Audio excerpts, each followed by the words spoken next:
Salam dəyərli YouTube, TikTok və Instagram telekanalımın izləyiciləri. Hər birinizi salamlayıram. Sizinlə mən Lara. Bugün yenə də biz bürclər haqqında danışacağıq. Dəyərli mənim 12 bürclərim. Birinci başlayacağıq qoçlardan. Mənim dəyərli, sevimli, odlu, alovlu qoç bürclərim.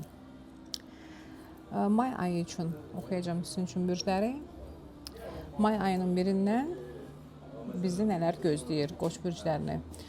Saturn daxil olacaq bizim həyatımıza və bizim həyatımızın 3 ilini gözəl və möhtəşəm edəcək.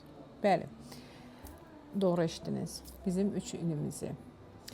Saturn daxil olur həyatımıza və may ayının birindən 3 il tamamında deyər, may ayının, yəni 3 ildən sonra may ayının birinə qədər yəni bu proqnoz böyük dəyişikliklər olacaq.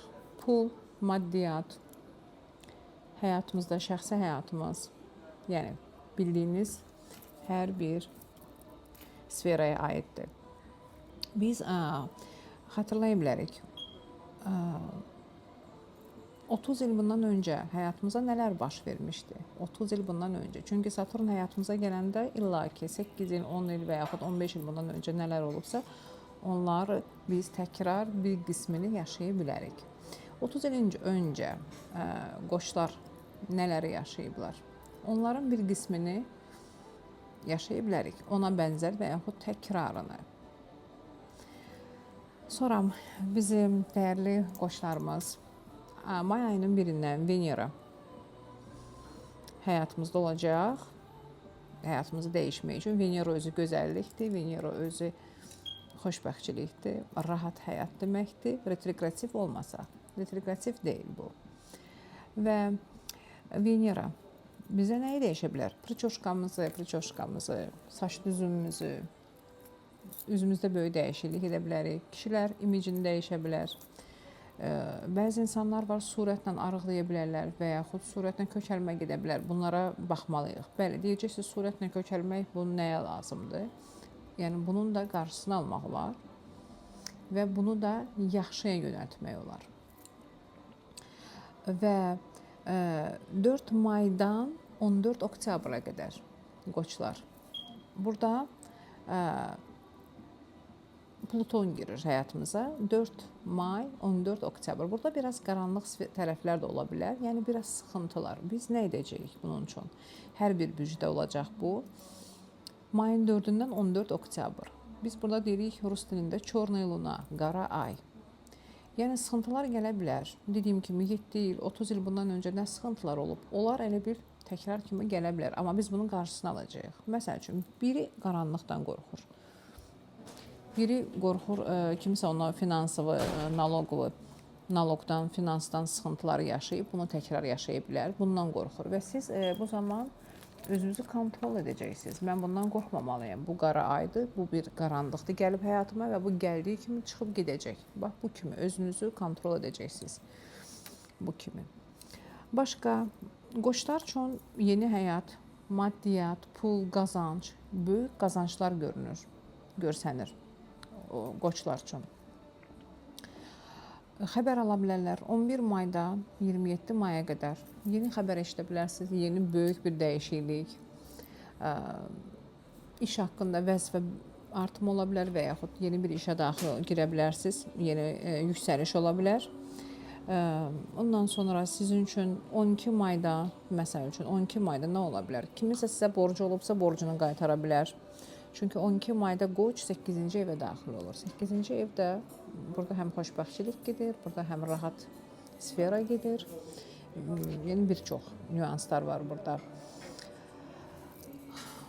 Klientlərlə işgüzar danışıqlar, imza atmaq, yeni perspektiv, hansısa sənədlərə imza atmaq, dediyim kimi, bunlar sizin üçün uğurlu olacaq. Nəyəsə qərar verəcəksiniz.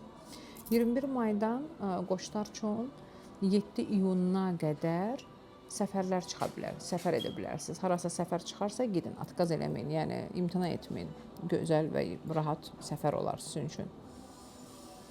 26 mayda Saturn Qoçun demək ki, bürcünə girir. Burada roz və açkilər gözümüzdən çıxır. Pəmbə eynəklər gözümüzdən çıxır. Bu nə deməkdir? Gözümüzdən çıxarıb atırıq. Kiminsə yalanını tuta bilərik, kimisə yalan danışmağını tuta bilərik. Kimsə bizə yalan danışmaq istəyirsə, hiylə qurmaq istəyirsə, biz onu anlaya bilərik. Bu ən əsas da 26 mayda hiss olunacaq. Yəni bunu biləsiniz. Ümumiliklə qoçlar üçün çox gözəl və uğurlu gəlir. Səfərdə, işdə, işgüzar görüşmələrdə. May ayı üçün olan əsas proqnoz budur qoçlar üçün. Mən hər birinizə, hər bir bürcə, əsasən də qoçlara, dəyərli qoçlara, mən özüm də qoç bürcüyəm. Dəyərli odlu, alovlu, ehtiraslı qoçlara ilk öncə sağlıq, ikinci növbədə yaxşı pul, yaxşı finans, iş arzu edirəm və xoşbəxtçilik. Əsas da puldur. Pul olanda hər şey olur. Pul olanda xoşbəxtçilik də olur. Pul olanda yaxşı deyib gülmək də olur. Hər bir şey. Əsas maddiyatdır. Maddiyyatınızı düzəldəsiniz. Uğur, şans arzulayıram hər birinizə və ən əsas da like etməyi unutmayın. TikTok, YouTube, Instagram izləyicilərim, bəyəndinizsə like edin. Öz təklifinizi, öz fikirlərinizi yaza bilərsiniz direktdə və yaxud da ki, videonun altından mən şərh yaza bilərsiniz, sizə cavablandıracağım. Bir də unutmayın, əsas məsələ qoç bürcləri, qoç bürclərinin negativ şifrəsi 666-dır, 3-6 kodlar. Bu kodu da deaktiv etmək üçün ancaq mənə direktdə və yaxud da ki, şəxsimə və yaxud da ki, bu videonun altından yaza bilərsiniz. Necə əlaqə saxlamaq üçün, yəni bunu deaktiv etmək üçün mən sizə başa salacağım. Onları ancaq mən deaktiv edirəm, 3-6-ları. Yəni qoçlar üçün 3-6-lar negativ kodlardır. Mən bunu başqa videonun paylaşımında da söyləyəcəm. Hər bürcdə olmur bu. Qoçların kodu 6-6. Yəni bu nə deməkdir? Mənfi kod. Mənfi kod odur ki, bir neçə dəfə qoçlar evlənib boşana bilərlər. 2, 4, 6 dəfə belə. Bəli, sizə inandırıcı olmaya bilər, amma bu belədir. Bəzi qoçlar çox gec evlənə bilər. Bu negativ kod bunu göstərir. Bəzi qoçlar üçün bu kod 3 dənə 6-lar o deməkdir ki, bu tilsimlərin mənası odur. Bəziləri olur, övladları dünyaya gəlir, az qalır, gəlməmişdən öncə tələf olur. Bax, bu şifrənin bu negativ kodları budur. Hərədə bir cürə təsir edir. Ona görə bu 3 dənə 6-ları deaktiv etməyi unutmayın. Onun üçün əlaqə saxlayacaqsınız. Necə olunur, nətər olunur, mən sizə məlumat verəcəm. Sağ olun, sağlıqla qalın.